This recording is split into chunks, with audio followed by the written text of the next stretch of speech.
The alcohol community is not a fan of what I do. I was thinking like, I could kind of take over the industry. I call myself Tipsy Bartender, which again is also a mistake. Why? Because the liquor industry does not like you to say what the product does. So tipsy is a bad word. She invited me to a cannabis event. I was like, man, shit, there's probably gonna be like a ton of fights here, you know. The majority of people can walk in that room alive. They're gonna be friends. Yeah, because they can just settle down and be calm, We right? shouldn't be fighting. And that is the superiority of marijuana to alcohol.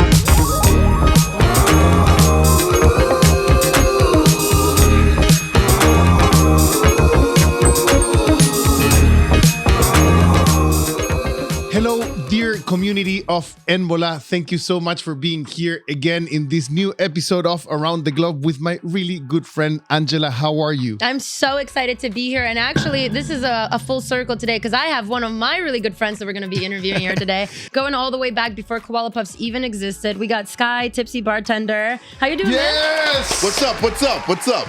Thank you so much for being here, man. How are you? I'm good, man. I'm good. Yeah, Estoy bien. ¿Y tú? Yo muy bien también.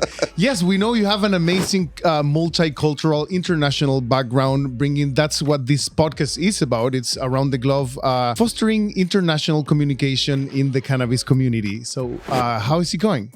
Everything's good, man. I got my drink coming and I'm good. I joined the cannabis community. Tipsy Bartender. Thanks to Koala Puffs, actually. How is that story? I want to know. Okay, we got to go back to the beginning. Yeah. The alcohol community is not a fan of what I do. Okay, they don't like me making drinks in the kitchen sink and in the toilet and all the crazy stuff, right? Because alcohol is pretty conservative. And part of that reason is that they don't want the government cracking down on what they do, okay?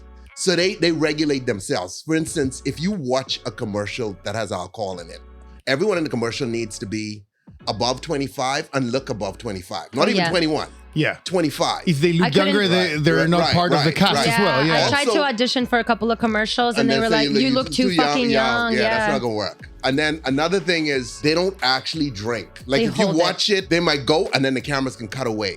And that's not like rules set by the government. This is them kind of setting their own rules to keep the government out, right? So when I come along with all this crazy stuff now, you know, I mean, it's not the industry so much as more mixology. Mixology would be the elites of the elites when it comes to making drinks. They're the best in the world. Right. Like for instance, if you have a steak or a piece of fish that you want a cocktail to go with, you usually think in terms of matching those with wine, pairing those with wine. Yeah. But they can also go to cocktails, and that would be mixology. So these are guys who eat, drink, live alcohol, like studying it, right? So you got this dude come out of nowhere, out of the Bahamas, mixing shit in a toilet bowl. Can I swear? I loved it. Yeah, you can swear. So you got this dude coming out of nowhere, mixing shit in a toilet bowl, right? And so I get all these fans. However, the dudes who are the best of the best don't get that attention, and so there's a rivalry. Then on top of that, you're just existing and you already got beef you don't even know. Right, and then on top of that, I went out and I started reaching out to mixologists to come on Tipsy Bartender and do stuff. Because I was thinking like, dude, I could kind of take over the industry with the right moves. And that was going a bridge too far, you know what I mean? Because dudes were not fans of that. But I want you all to fucking know, if, you know what I mean? I put the power of Tipsy Bartender behind mixologists, you know what I mean? Like I could still have the most solid mixology channel in the world, agree. you know what I mean? But I mean, like, that was too much. The comments were like, you know, that's when they really started coming for me. So I'm like, you know what? Let me chill. Let me step back and let me not do that shit anymore. I don't like that though, because I feel like anybody should be able to step into any category and put their own twist on it. You're not doing it to please the people that are already doing it. You are trying to create something new, something that keeps you happy. You're excited about doing it, like, you know, and I'm sure to bring something new to the world. So I feel like I get the protectiveness of it. I understand, but like, let the guy have some fun making toilet bowl drink. Okay, well, I mean, in some ways, the industry is going to pay for that anyway because alcohol is not as popular as it once was. I think that would have happened regardless because of Gen Z and like alcohol fucks a lot of people up. Yeah, but also, I mean, also like just the pretentiousness of like mixology kind of like turned a lot of people off. And like me, like I don't drink, you know what I mean? Mm-hmm. Like the last time I drank was December 2023. Told you. And then before that was December 2022. Christmas. And then before that, December 2021. Okay. Yeah, you know There's what I mean? a trend. Okay. Yeah, like I'd have a couple drinks around Christmas, but I didn't even do that in 2024. You know what I mean? Yeah. I was like, fuck this, man. What's the point? You know? So I definitely prefer marijuana. So anyway, going back, I've always been looking at the marijuana industry and trying to figure out the right point to go in. Because I mean, it's still a burgeoning industry with a lot of people getting flagged for the content and all that, you know? Oh, Galore. yes. Yeah, and even though like it's legal in Hard. California, it's not legal at the federal level. And then this state has it illegal, you know what I mean? So Yes. she invited me to a cannabis event, right? And I can be honest, before I went to it, I was like, man, shit, you know, this is a weed event. There's probably gonna be like a ton of fights here, you know what I mean? It's probably Never a fight at any weed event. you know what I mean? I'm like, The dude, stoners. yeah. We're too No, high. but I'm just thinking, like, dude, like, this probably gonna bring out, like, you know, the wrong kind of crowd, because that's what the industry image is. That's for, the stigma right, that we're for the trying to industry, fight. right? Exactly. And you don't want stigmas Yeah. like no matter where they Right. come from, right? Right. And then I get there and I do the math and I'm like, wait a minute. I'm having a great time. I'm like, wait a minute, Sky, think about this. If you take 1,000 of the most violent prisoners in the world and put them in a room loaded with alcohol, and then take that same 1,000 and put them in a room where you pump in a bunch of marijuana, right? The alcohol room, firstly, half of them can get stabbed to death and be dead. Yes. Weed, there might be 1 or 2 incidents, but for the most part, the majority of people can walk in that room alive. They're going to be friends. Yeah, because they can just settle Yeah. down and be calm, We right? shouldn't be fighting. And that is the superiority of marijuana to alcohol. And that's when I was Yes. like, dude, why am I even doing this shit? These governments don't even want me in the industry anyway. Let me switch over. And so while I was there, I met a guy and I was talking about weed drinks. And I was like, dude, like, the problem with most weed drinks is they taste horrible, you know? Yes. And he was saying like, well, Sky, they don't necessarily like have to. Some of them taste good. And so we began talking and looking around and we realized that it's nuanced. Like a lot of guys, because of the way marijuana is, they just make the drink and put it out because they know, hey, it's gonna get you high and that's it. Well, some people want it to taste stronger because they don't want to get carried away with having another one and another one if it Yeah. tastes good. Tone is one of these people. He doesn't want an edible to taste good He because he always will gets- eat and gets drink called it too much. Other people like myself, I want it to taste good Right. because I'm going to eat a shit ton and I don't want my mouth to taste like weed afterwards. So, you Yeah. know, there's definitely a market for both. I get that, but the ones I've tasted have always been like ass. I could even name some brands, but I ain't gonna go there. Hey, I already got problems with alcohol. Let me not start a marijuana war right now, right? We began talking to the food scientists and stuff to try to come out with a drink. Let's talk about Eddie. Yeah. What's with that? When it's going to be released? Please tell us about this brand building behind. So Joan and I talked, we went back and forth. We had, like I said, different food scientists helping us to kind of get the taste right. I didn't want to taste marijuana. I wanted it to taste like a real pink lemonade. So it's not like a sugar-free thing, you know what I mean? There's calories in this because it is a lemonade, you know what I mean? Yeah. You ever had a sugar-free lemonade? They taste like ass. If you want to taste ass, I mean, you can do that at home without going to buy anything, right? So, It doesn't come in a can. right. Have you ever rushed a decision and went wrong, business-wise? Yeah. Like Tipsy Bartender-wise? Not so much Tipsy Bartender wise, but because I work with bars as well, right? So I'm partners in a few bars, right? And the thing that you notice is the best deals come if you like just wait and give it time. I'll give you an example of this in a marijuana sense. So I have a friend who got a weed growing license, right? And so he started manufacturing downtown, right? And he's looking for a place to do this. And he finds a place on Skid Row. Let me explain this. It's gated, but outside in front of the gate, there's a literal barrel with fire in it with dudes standing around like a fucking Mad Max movie. The street loaded with dudes. I'm like, Jesus Christ. And you've been to waters places. and- But I'm just saying, imagine your business there, right? No, I understand. So if your business is in a place like that, you know, your rent should be based on where this is. Oh, no. I get- Downtown is a ripoff for Yeah, I rent. get that you're doing marijuana, right? But dude, like this the hardest Skid Row. You need all kinds of security to keep people out there. Like everything's gonna be wrong. You see what I'm saying? My guy who does the bars and the real estate and all that is like, okay, dude, this building has been empty for years. This guy can't rent this. Okay, no one's coming here. So what you do is you make an offer, and if he say he wants more, you just wait, okay? For like sure. the number one thing with this, like with real estate, especially in LA or anywhere in the country, is just to wait especially if you know the person can't get it ready. Oh, Well, man. this is a podcast about traveling and tripping, and we know you've been around, and we want to thank so much our sponsor, Stores and Bickel from Germany, for fostering this communication and connection in our community. It's really important. Shout and out we to have Stores and Bickel for the shout out. sponsorship. Yeah, shout out to Stores and Bickel. Thank you so That's much. the volcano over here that you see. Okay. You've seen me hit this bag before. I have This a volcano, not like that though. that has a hose. This one has a bag you can attach And to Okay, it. sir, yeah, yeah. from Germany, they've sent a present for you. Okay, Among okay. some goodies, they have a venti for you. That's the thing that I was hitting. And it just it That's- doesn't combust the cannabis. It just vaporizes it. It's Exactly very this. easy on the throat. And it's just, you could take it So portably to go. I put my mouth on the sticky thing up You- top. the You little put point. your Yeah. cannabis, your Shit, okay. flowers there. Uh-huh. You just close it and then you're ready to go. And that mouth part twists back in when it goes in your pocket or in your bag or in your car somewhere. So it's just, not touching anything else. So this is the volcano. We're going to heat it up, fill up the bag a Yeah, little yeah, bit, yeah. and then vaporize. It could also be used to infuse cocktails, if you will, Yes. with vapor Yeah, or yeah, yeah, foods yeah, and yeah, yeah. stuff like that. So Okay. That hose helps a lot with that. You just put it underneath, over it. Very cool stuff Okay, like that. so if I use this hose, right, Yeah. yes, and I suck on it, Yeah. what happens when I stop? It's still coming out? there's an air pump. You can do it with your lungs, or you can just press and turn on the air pump. We use the air pump for this, so it just blows Yeah, into yeah, yeah. that. I have one of those, not the black one, though. I have a silver one. This is just an attachment. So you turn it on. It has an air button, so you could just choose not to turn it on if you want to pull it, or you could turn the air and it'll pump it for you. So Okay. if you put the air, you have the hose, it'll blow the smoke into the drink for you. Yes. And if you have like a tray and a dome lid, you could just put Yeah, the. yeah, yeah, it'd yeah, be yeah. so fucking cool. You're from Bahamas, and we want to know how's that trip from Bahamas to Tipsy Bartender and everything you've accomplished, and also if you bring something from Bahamas with you. I brought my accent or dialect, if you want to be more specific. I mean, it's a weird journey. So I was in the Bahamas, and I was a bank teller. What? Yeah, I was a fisherman. I was a comedian and a pizza delivery guy all at the same time, right? Love it. So Monday through Friday, I worked in the bank. And then on weekends, basically this dude walked in the bank one day, he had a stack of cash, and it smelled horrible because it was covered in like fish and stuff like that, right? And so he would come in and the other tellers didn't want to serve him, so I served him.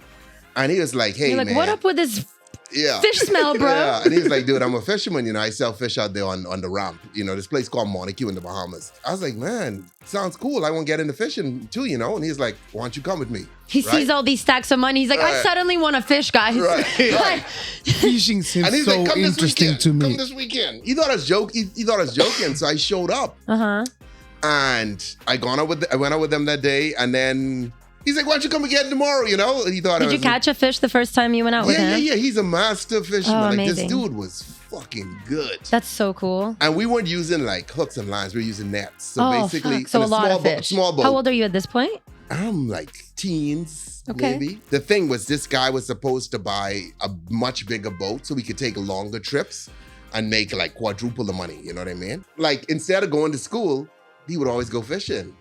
So he skipped school to go fishing, but he became like a master at it.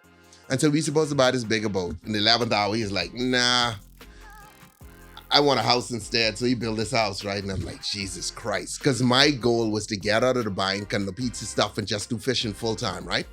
But I realized, man, I might not be able to depend on this dude because I never know what he's going to do next as he changes his mind. Yeah. So after that, I was like, well, fuck it. I go into America to do this acting thing, right? So I came over as an international student, and How old were you then? still teens. Okay. Yeah, I came over as an international student and doing stand-up comedy as a way of getting into acting. When I graduated, I got like this work visa, so I started doing like commercials and stuff like that. So most people have seen me on TV before, they just don't know. But the problem is with commercials, most of them, if you really look at them, you don't talk much unless you're like the spokesperson. Like if I do that, you don't really hear my dialect as strong because I could practice that line. Yeah. The problem became with trying to transition into film, right? So now I'm doing the acting roles here and there, but the minute the casting director goes, "Hey, where you from?" I know I'm screwed. Why? Because Is the they could- accent a right. problem?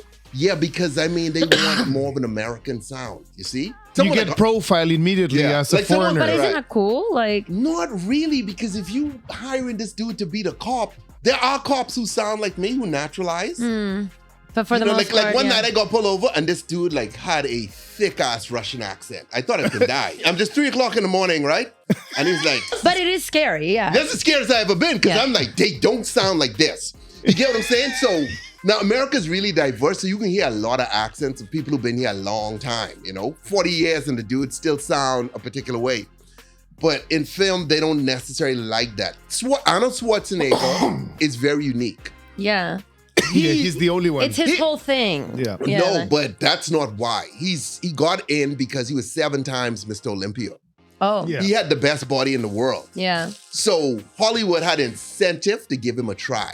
And even if you watch one of his first movies was But his first lines are like, "I'll be back." Yeah. So But not even first. no Go back accent even there. further. There's Yeah. a movie called Hercules in New York.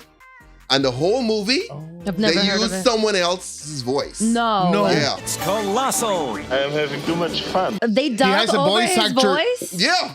Because his accent was so strong? Right. So it's like, What? Wait, I'll where help is you. this? But it's another dude. And it sound weird, dude. We're only gonna need your muscles. I need to watch this Let's go after. look at Hercules in New York. Okay. And Tom's you can go, seen what it. the He's hell is shaking this? his head over there. I think one of the next ones was Terminator. Yeah. But if you watch Terminator, that dude has, I think, a total of maybe 7 lines. yeah, something like this, a small number, like 13 lines, Yeah. and lines is like, I'll be back or something like, you know what I mean? Like, Nice night for a walk. I'll be back. Nothing clean, right? Hasta la vista, baby. It's not a. You It's can't not a screw whole Sarah scene. Connor, right. I can imagine the producer Yeah. saying like, "Yeah, how are we gonna get Arnold Schwarzenegger in the Hollywood industry? A robot." yeah. Yeah, But they liked him. Robots don't speak that much. They liked him because of his body, though. Because Yeah. you gotta understand, Yeah. he was a star in bodybuilding. Yes. So James Cameron, who did Terminator, was like, fuck it, let's give this dude a shot. And then it turned huge, and now he's known for his voice. Yeah. You see? But that's not It's the an norm. exception Yeah. to the Right, rule. right. Yeah. That's not the norm. Were you trying to suppress your accent at any point? But this 'Cause- is what I'm going into right now. Can you do it? Not on the fly per se. I'd probably want the script to look at it. I and try. cannot do it. I can hear my accent, but I cannot Yeah. avoid it. You know? The thing is, it's a problem because you're an adult and you're sitting there, and I don't know if you, as a Chilean, if you're familiar with like Jack and Jill. There's a book. Yeah. Jack and Jill I went remember up that the from hill. Warner. But these like nursery rhymes and stuff. So they have little nursery. So basically, you start at the kindergarten level, reading the book. So So you're reading like Dr. Seuss and shit? not even Dr. Seuss. That was too advanced. Like I was Jack and Jill. That's This too- is Oh yeah. my So I'm God. sitting there. Jack and Jill went up the hill to fetch a pail of water. Like water. Water is like a tough one. Yes. October. You know what I mean? Like. So I'm doing this. I'm October? doing this right, and I'm Water. like, what the fuck has my life become? And at the same time, I'm seeing this new thing called YouTube, right? So these dudes are making videos, and I'm like, you know what? Let Fuck me this, just go I'm gonna try go on YouTube. this, and I'll speak the way I want to speak. Yes. And that's how I ended up on YouTube. Tipsy Bartender still ain't born yet because it's like 2000. What was the first? Was it just Sky, your channel? This was like Sky John. So this is like 2007, 2008. So I'm on there. So I start thinking like, dude, what can I do? And I'm bartending to pay the bills, right? So I'm like, fuck it. I'll just be a bartender online. So I go in and I start making just regular drinks that everybody knows. Is like, this on your Sky John channel that you're making the drinks? Or did you Right, already make a separate No, account? I started making them on Sky John. Okay. And then this girl named Monroe, I haven't seen her or heard from a long time. She's like, you should probably start a separate channel. And then I go and I was like, okay, What am I going to call myself? right. I call myself Tipsy Bartender, which again is also a mistake Why? because the liquor industry does not like you to say what the product does. So tipsy is a bad word. Wait, So did Koala Puffs is a problem because Puffs indicates that I'm smoking? Like that would be a problem if we were going by the same rules? Exactly. Yeah. Yes. Bam, you yeah. gotta look at the name and know what it does. Like that's called self-marketing. And like, but- what do but you mean? Yeah, but you gotta understand. If I was like, Mixology bartender, that'd be better. I was thinking of sober bartender, that would have probably been a problem as well. I feel like anything you would have done, Yeah. somebody has a problem. No, but with if I had been like the friendly bartender, yeah. that would have been nice and safe. would have been a perfect name. Would it have done as well as Tipsy Bartender? I don't know. Yeah. But I just know, like, there was a time, like, I was with an agency, like, I was with this big agency for a little bit, and they would, like, do it, like, you know, you should try to change the name.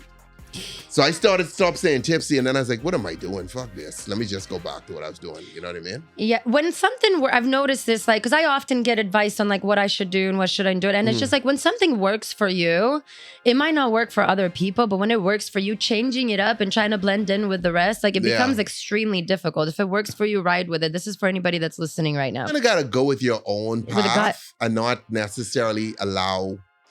Because this was a big agency, you know what I mean? Like, this was one of the top agencies. Basically, someone called me, and let me tell you, like, when I was doing acting, this agency would never even remotely take a call from me. Or any actor that, like, as a matter of fact, you know what I mean? Like, you'd have to be super famous for them even to, like, get you on the phone. And then they spotted you and they wanted you to change names. So, hold on. Someone called me about a book. Like doing a book of recipes or something, right? For the drinks that you're making. Right. So I just called their main line and I'm like, hey, I'm Tipsy Bartender. These dudes want to do a book. I want y'all to negotiate the deal, right? Fire. Long pause, right? And then she passed me to someone, and by like a day or two later, I was signed with this agency. Wow. You see what I'm saying? I need to start calling in the some old agencies. days, dude, that shit would never happen. You know? And I mean, and you probably couldn't do that now. Unless you like really big. You know what I mean? How quickly into your guys' signing were they trying to indicate that you should change the name because it was too difficult to book? Within a few weeks, a month. Oh, right away. In their defense, let's be clear, guys. They're looking at this from a business perspective, and they are right. They know that the liquor industry does not like names like Tipsy or Drunk, like Drunk Bartender. You know what I mean? And there was a girl who used to do this show where she'd get drunk and make food called Drunk Kitchen. You know what I mean?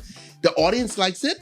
But marketing, where the real money is, they don't dig that. So what they're telling me is not wrong.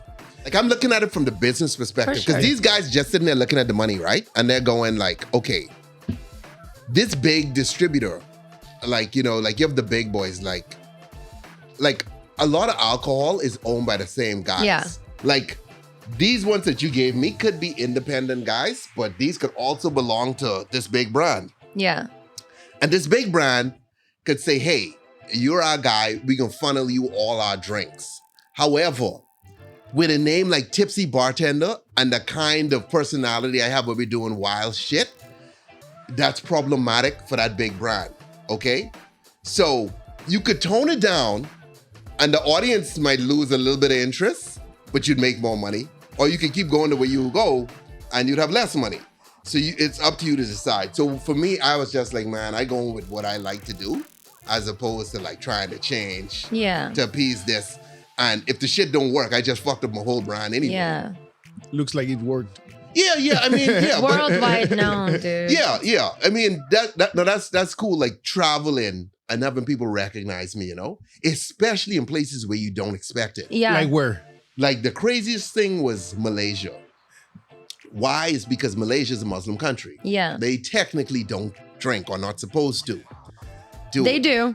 They're making drinks in the toilet bowls like Tipsy Bartender. Everywhere I went, motherfuckers knew how I was. It's because you are doing things that people wish they could do. I also, like in Japan, I was shocked at how many people approached me. Yeah. It's because Japan is so, like, you cannot smoke weed there. You know, it's very so conservative, strict. But they are like, dude, so much respect for you for being out there and posting it and stuff. Because it's like, it's not like, you know, the Ukrainian family really approved of it much, you know? Yeah. So it is really cool to see it in places like, it's because they're like, dude, you're living my dream. I wish I could go rip a bong rip in front of my mom, not to mention in front of the whole internet audience, you know? Yeah. So it's same with the drink. So that's really, really, really cool. That was cool. Do you feel you represented also freedom for them in a way? I mean, that's debatable because the state of America today, people ask, like, how free is America? You know what I mean? There's people who debate that. Where do you like what's going on? Where do you dislike it? But you with your job and vocation, right? I mean, yeah, maybe some of them were kind of living a little vicariously through me. So there was maybe some of that, but...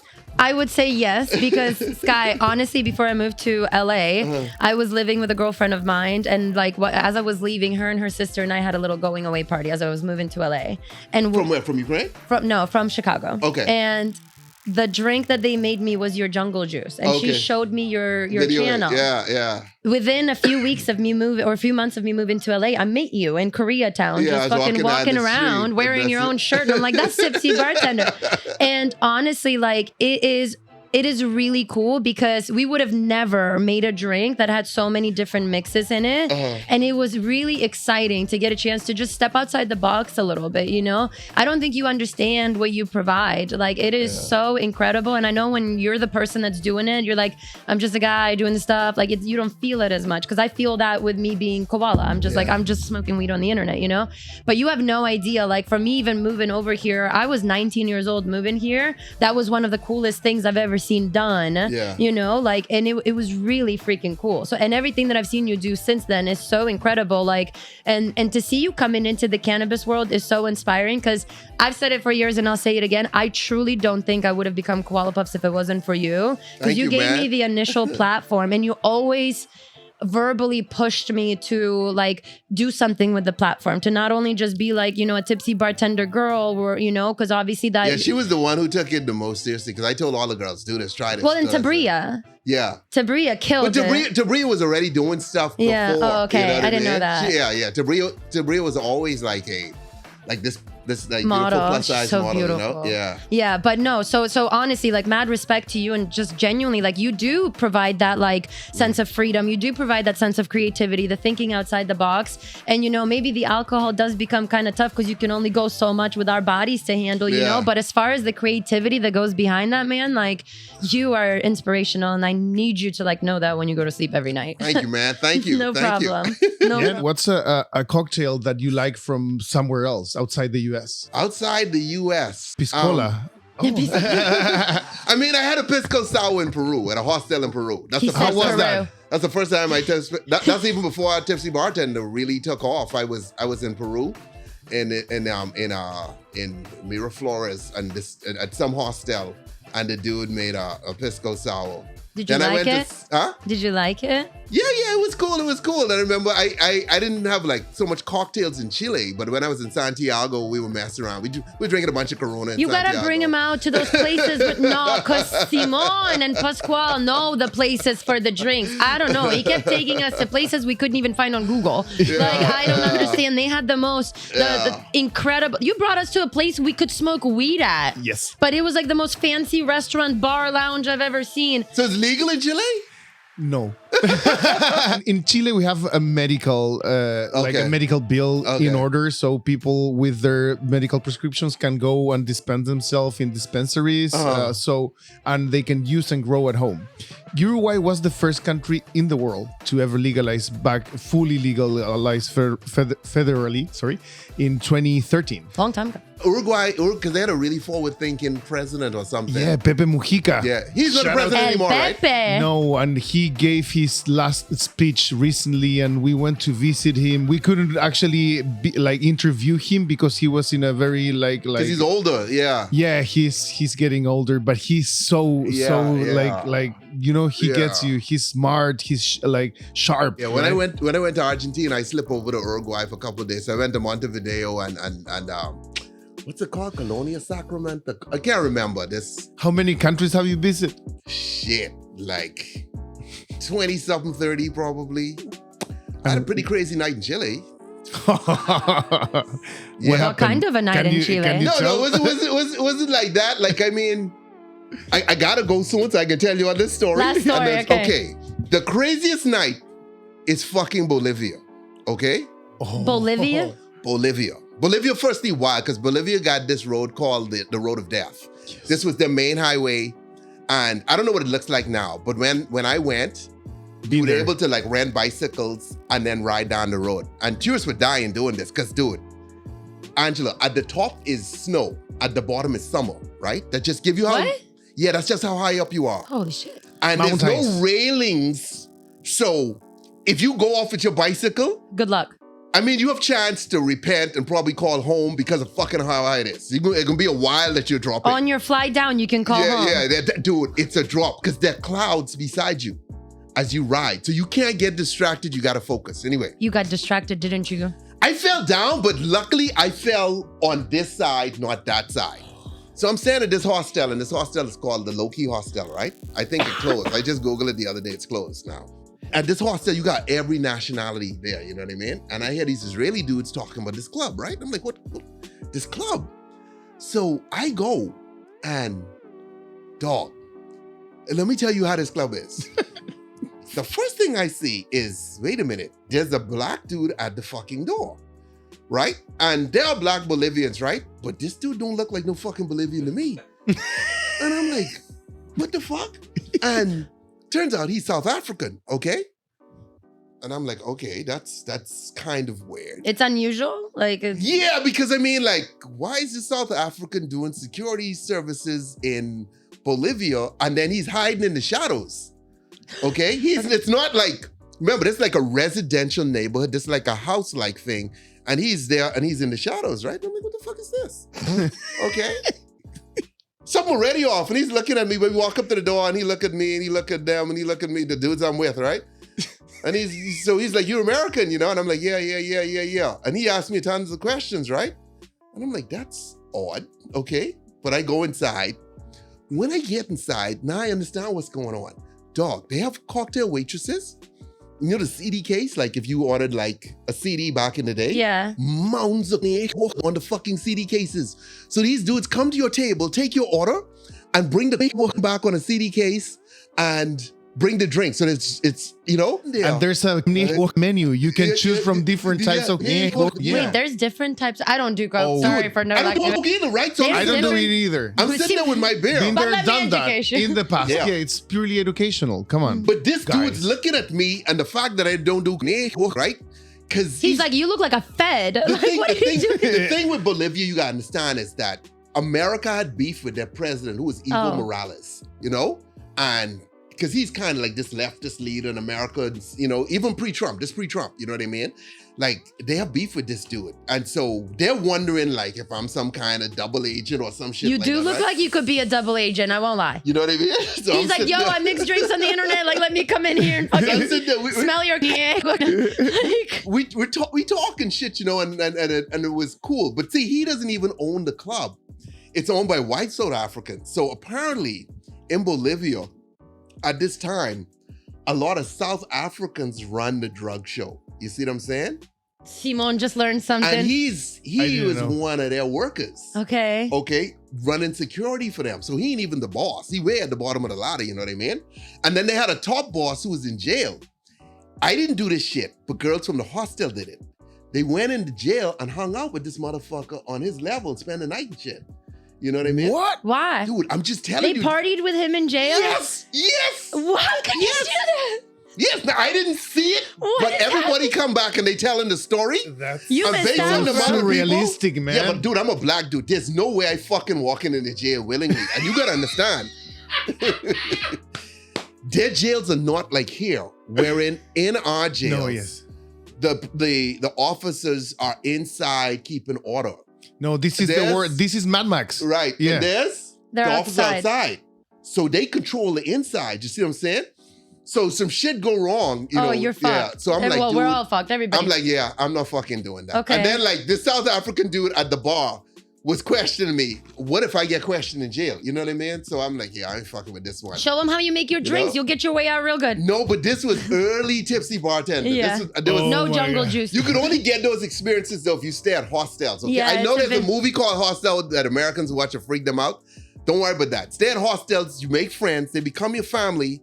And then like in Peru and Bolivia, you have tourists as well. So you have dudes who from What the England. fuck is going on? You didn't tell me about these kinds of bars and clubs. This is blowing my mind. No, right that's in now. Bolivia though. In Chile, well, you can still find like Yeah. all the drugs, but it's not as Yeah, common. There's like not that. bars like that. That shit No, was wild. no, that's I was in wild. there going, what Bolivia the fuck? is wild. Yeah, it's And very, dude, very the wild. whole hostel was in there. Wow, that's fucking awesome. Crazy, Yeah. Thank you for sharing that. That's so cool. Wow. Amazing stories. Yeah, my stories ain't shit. Yeah, I gotta go to Bolivia. We need to travel a little bit more I around need to the go globe. somewhere around the globe. Yeah. Yeah. Well, with that being said, Sky, thank you so much for this interview Thank today. you. Thank you too, We man. appreciate Thank you. This is so cool. Thank you, man. Thank you. Thank you, man. Appreciate you. Simón, another great episode in the Another pocket. great You guys, we're episode. so excited to have you here. We have another great interview that's going to be popping up in our next episode, so we hope to see you guys there. Goodbye, dear community of Envola. Thank you for your comments, your subscriptions. Thank you for being here. And I hope you guys like this episode as much as we did. It was a blast, and it's an honor to be communicating for you from LA, this time with my amazing friend Angela, aka Koala Puff, with this amazing Thank guest. you, Sky. Thank you so much, Sky, for being here. Stay tipsy, homeboy. Remember, Eddie Blue, you cannot taste the green. And there's no carbonation. Pink lemonade. Bye, guys. Later.